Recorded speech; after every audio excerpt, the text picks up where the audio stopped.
So it's becoming increasingly clear at this point that Unreal Engine 5 is a problem for the industry. It's become a meme that if there's a game coming out utilizing the engine, that it's just gonna run like total shit, unless you're Embark working on Arc Raiders, because, I don't know, those people are literal wizards. But I just got done playing a couple different sessions of Borderlands 4, the brand new game from Gearbox, and just to cut to the chase, I've actually had a decent amount of fun with the game, but the performance is downright abysmal.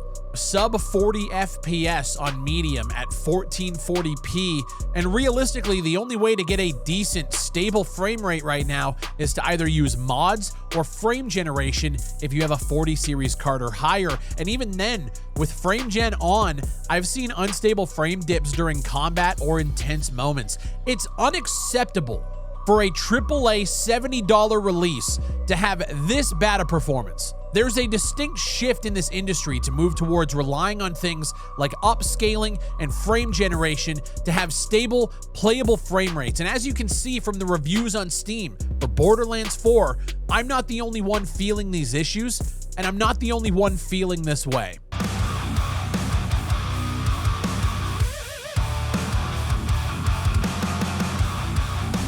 And what irritates me the most about this whole thing is you have Randy Pitchford out on socials days before launch spouting shit like this. The expectation for using a below min spec machine should be that the game is unplayable.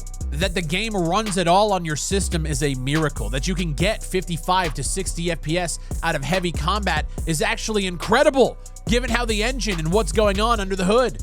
Your specification doesn't indicate whether you're on SSD or an HDD, but that could also explain some of the hitching.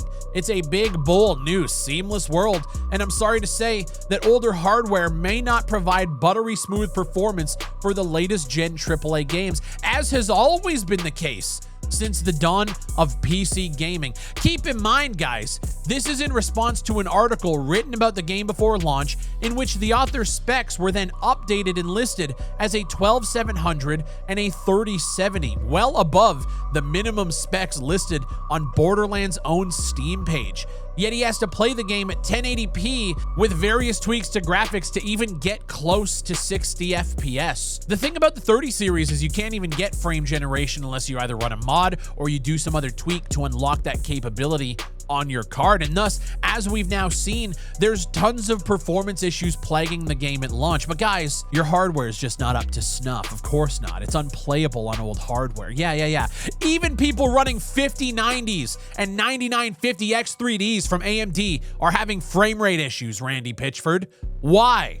I thought this game was so ready to go that you even moved up your release date. How did this get the gold stamp of approval when it runs like ass? Who made the decision to move to Unreal Engine 5 when a game as stylized as this could have remained on Unreal Engine 4, especially as you're now touting this seamless open world? If your 850 employee-sized dev team for Borderlands doesn't know how to properly optimize the game using Unreal Engine 5, don't fucking use Unreal Engine 5. Don't ship a $70 game with 2 epic big-time supporter editions that cost upwards of double that initial cost that promise future DLCs that aren't even out yet. Well, at the same time, we now have to not only wait for those DLCs, but we have to wait for post-launch patches to fix the performance issues plaguing your cartoon shooter. This is fucking ridiculous. And what's sad is what I have been able to play of the game reminds me a lot of those old Borderlands titles. The writing has been toned down a little bit. The cringiness isn't so over the top, at least in the early game.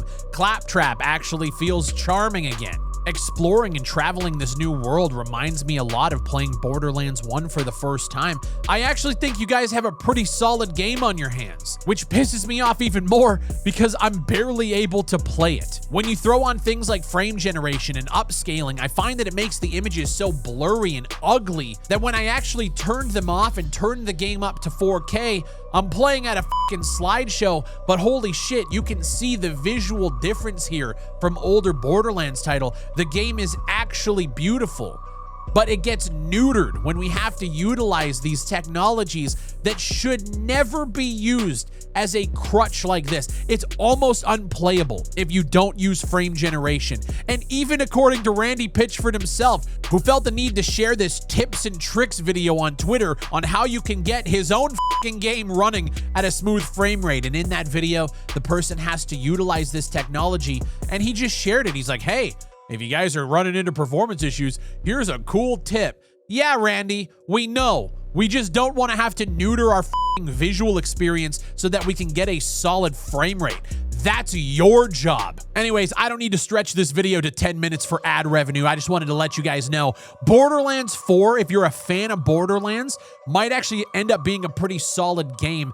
Wait to purchase this thing. Don't buy it at launch, especially if you have a spec system that isn't a NASA supercomputer level. If you're running older tech, that's fine. Don't feel ashamed about it. Wait for the complete edition to come out next year with all of the patches and all of the bells and whistles. It'll probably be on sale during Black Friday or a Steam summer sale or whatever, and you'll be able to get it for 50% off. Don't support developers who don't understand how to utilize the tools that they have at their disposal. It's amazing to me that Arc Raiders seems to be the only game coming out in Unreal Engine 5 that runs well. Now, granted, we haven't seen what the launch is going to be like, but in the tech test that I played, the game ran phenomenally. It looked just so much better than so many other games, and you didn't have to utilize that tech to get solid frame rates. They know how to optimize the engine. They know how to utilize the tools. Gearbox doesn't have a fucking clue. I want to take this time to thank all of my Patreon supporters. If you guys want to support the channel over there, get off of the YouTube platform and support a sustainable channel that can make content, that can swear, that can curse, and say whatever I want without the worry of getting demonetized. Go over, support the channel over on Patreon. And if you guys can't support over there, I totally get it. Leave a like on the video and subscribe for more content just like this. I've had enough, so we're going to keep calling it out. My name is Big Fry. Thank you guys for watching. Hope you guys enjoy it. Have a good weekend. And I'll see you on the next one.